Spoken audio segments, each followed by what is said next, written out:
हमारे व्यस्त जीवन में ईश्वर की आवाज़, हमारे ये मानव जीवन ईश्वर की ओर से हमारे लिए एक सुंदर उपहार है, तोहफा है। हमारा ये मानव जीवन संभावनाओं से भरा हुआ है। आज हम इस पर चिंतन करें कि हम इसे कैसे आनंदपूर्ण बनाएं, आत्मापूर्ण बनाएं और दिव्यता का अनुभव करें। 25 अक्टूबर 2025, 29वां सामान्य सप्ताह, शनिवार। पहला पाठ रोमियों के नाम संत पौलुस का पत्र, अध्याय 8 पद संख्याएं 1 से 11 तक, और संत लूकस का सुसमाचार, अध्याय 13 पद संख्याएं 1 से 9 तक। हमारे चारों ओर कई घटनाएं रोज घट रही हैं। उनमें से कुछ घटनाएं सामान्य हैं जिनका हमें पता तक नहीं चलता। कुछ सुखद घटनाएं हैं जो हमें सुखद ढंग से प्रभावित करती हैं, लेकिन कई ऐसे दुखद और हृदय विदारक अनहोनी घटनाएं घट रही हैं जो हमें हिला कर रखती हैं। कहीं भारी सड़क दुर्घटना हो जाती है। कुछ दिन पहले एक एसी बस में बहुत सारे लोग जिंदा जल गए। कई लोगों के बारे में हम सुनते हैं कि कहीं पर पुल बन रहा था और वह गिर गया और 100 से ज़्यादा लोग दब गए।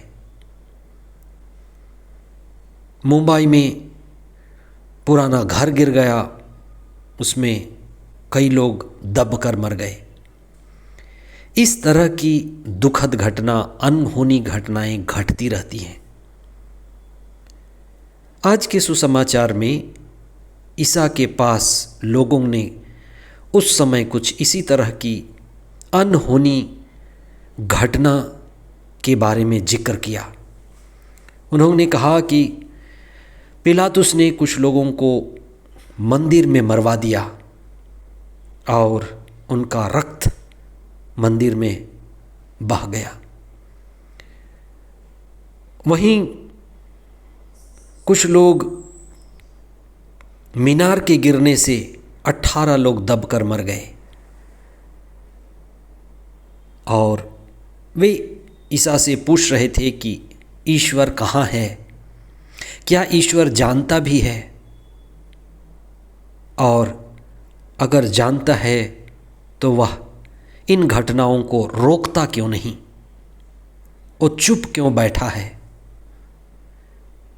ईसा ने कहा, ईश्वर सब जानता है, लेकिन वह मनुष्य की तरह तुरंत कार्य नहीं करता। ईश्वर मनुष्य को ये संसार दिया हुआ है। ईश्वर ने मनुष्य को इस संसार को सौंपा है और ये घटनाएं, सामान्य घटना, सुखद घटना और दुखद घटनाएं घटती रहती हैं। ईसा ने कहा कि ये न समझो कि ये लोग जो मर गए, दब गए, ये अधिक पापी थे। मृत्यु प्राकृतिक है। दुर्घटनाएं घटती रहती हैं, कभी भी आ सकती हैं, लेकिन आवश्यकता ये है कि तुम होश में जीवन बिताओ। ईश्वर चाहता है कि तुम जाग कर जियो। ईश्वर चाहता है कि तुम पश्चाताप करते हुए जीवन बिताओ, तैयार रहो। इसलिए जो जीवन हमें मिला हुआ है ये हमारा सौभाग्य है। इसलिए हम प्रार्थना में जीवन बिताएं, दुश्मनी से बचें। ये छोटी सी जिंदगी है, आज है कल नहीं है। इसलिए दुश्मनी से दूर रहें, एक दूसरे को क्षमा करें।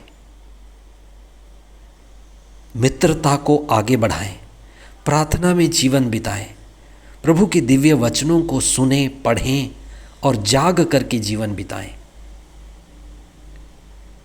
आज के पहले पाठ में संत पौलुस कहते हैं कि जो व्यक्ति आत्मा केंद्रित है, जो प्रभु की वाणी सुनता है, वह बंधनों से ऊपर उठता है, वह आज़ाद जीवन बिताता है।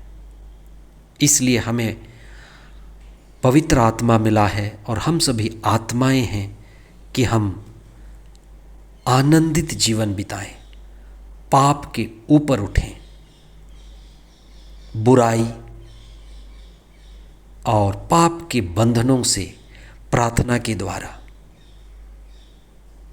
ईश्वर की संगति से और ईश्वर से जुड़ करके अपने जीवन को बेहतर बनाएं, प्रभु में आनंदित जीवन जिएं और अपने इस सुंदर जीवन का, जो हमें ईश्वर से सौभाग्य के रूप में मिला हुआ है, उससे आध्यात्मिक ऊंचाई पाएं। प्रभु की आत्मा हमारे ऊपर छाई रहे। आमीन।